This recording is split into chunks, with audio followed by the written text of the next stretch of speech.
Hi my good people, you're watching us from East Africa, Kenya, to be precise, Kisii, Kenya. I'm making one of the delicious dishes. We call it chapati. The flour is already done, so come along with me as I make the chapati. So the first step, you roll your dough like this. Everybody has their own way how they do it, and this is my way how I do it. The next step, the oil. Kata kwanza.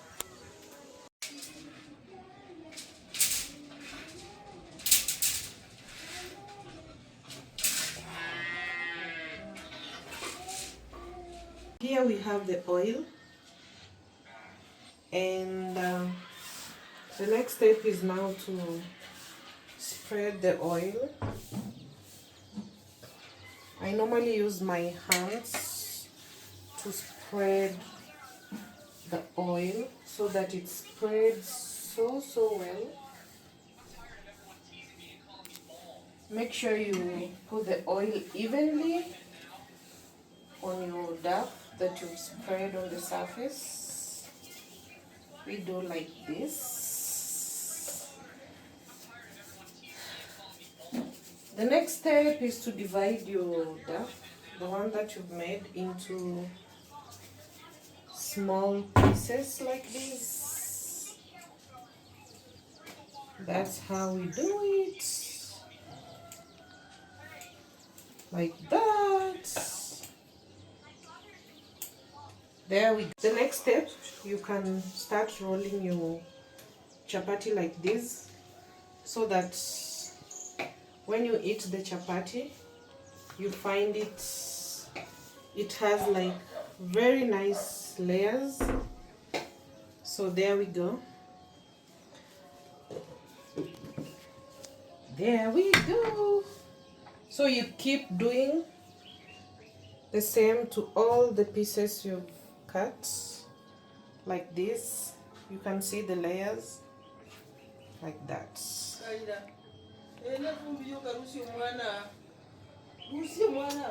You keep doing the same to all the pieces you've made until you finish with all the pieces.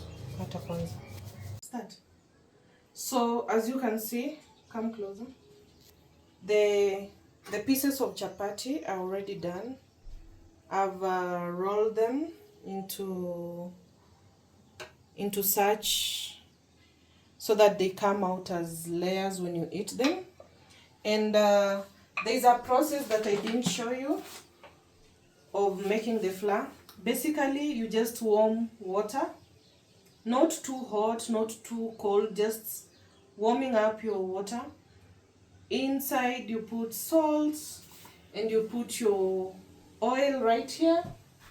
Then this is the flour that you use, but we have a variety. You can normally use the one that you're comfortable with.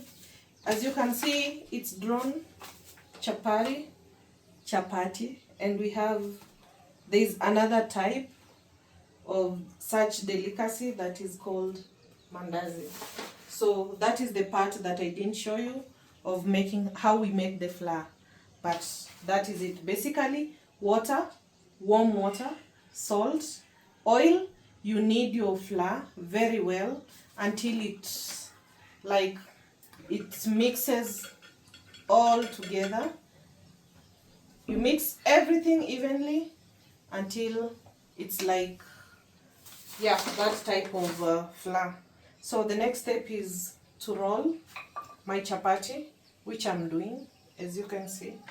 So you keep rolling until it forms a very nice round shape. And in the meantime, I will preheat my pan. This is the kind of pan that we use for making chapati. So I'll start preheating it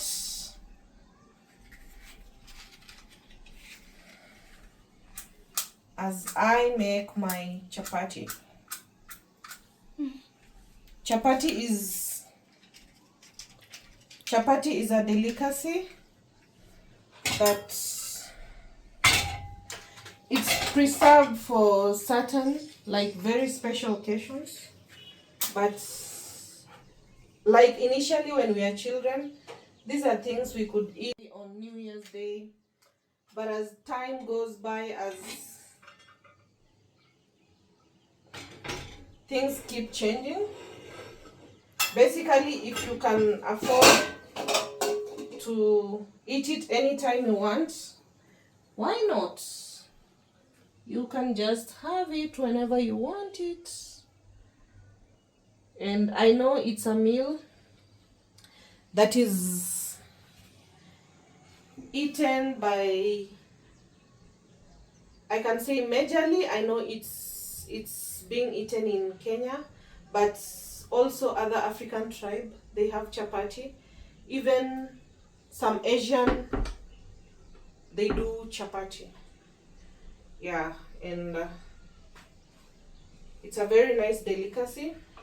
Mostly you can have it with meat, you can have it with beans, you can have it with lentils, you can have it with peas, you can have it with any kind of sauce. Basically, that's what I mean. So I'll be making such round shapes as I preheat my pan. Then I'll put the chapati in here, where I have put underneath, I have the paper towel, so basically to absorb the oil, because sometimes chapati is very oily. So here is where I'll keep my chapati in a hot pot, then I'll cover it. The next step is to put your chapati on the pan. So here is my chapati, and you put some oil and spread all over the chapati.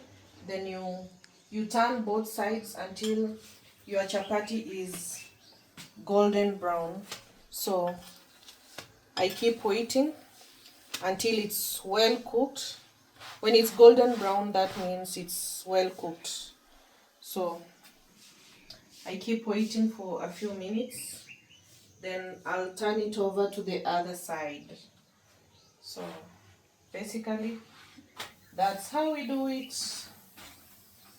So there my chapati. I'll finally have something like this after turning it on both sides. So it keeps cooking.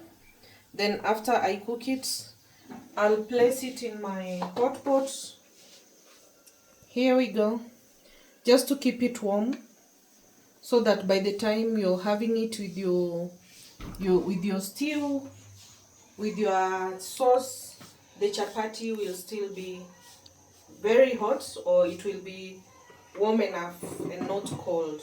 That's why we keep it in the hot pot. Now all the chapatis are all cooked and they're in the pot. So next we're gonna make the stew, or rather the sauce. So we're gonna go in and wash our tomatoes right here. Normally we don't put a lot of spices in our food. We just put the natural spices. So we're gonna use the tomatoes right here to make our sauce, and the spring onion. So we're gonna wash them.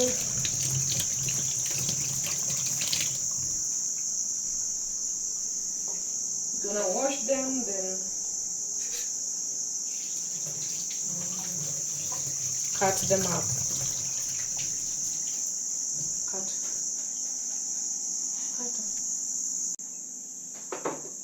My onions chopped, my tomatoes chopped, my onions chopped. So I'm gonna put them here. Then turn on my gas. Here we go.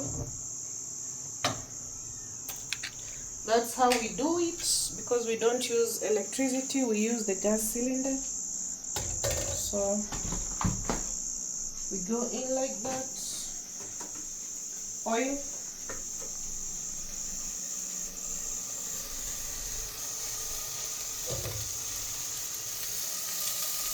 So I'm gonna wait for them to turn a little bit golden brown. Then I'll add in my tomatoes and a little bit of salt as it cooks.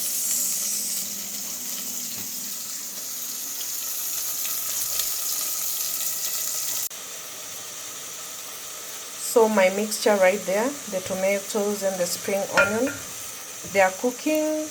I'm gonna leave them to cook until they are all soft and like a paste. Then I'm gonna add in my green grams. That's what we're gonna use for the chapati. That's our sauce that we're gonna use. Like when you mix it all together, then it's gonna be like your stew or your sauce that you're gonna use for your chapati. So let's keep moving.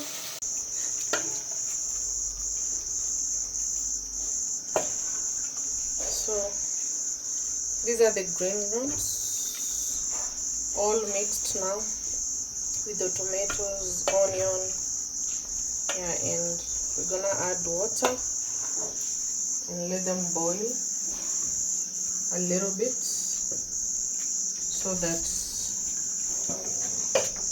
everything goes in well. Yeah.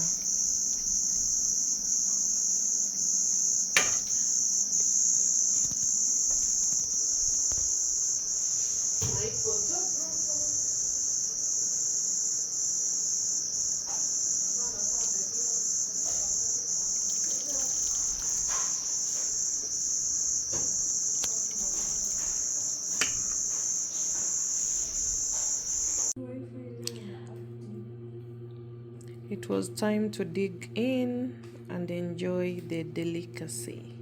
So yummy.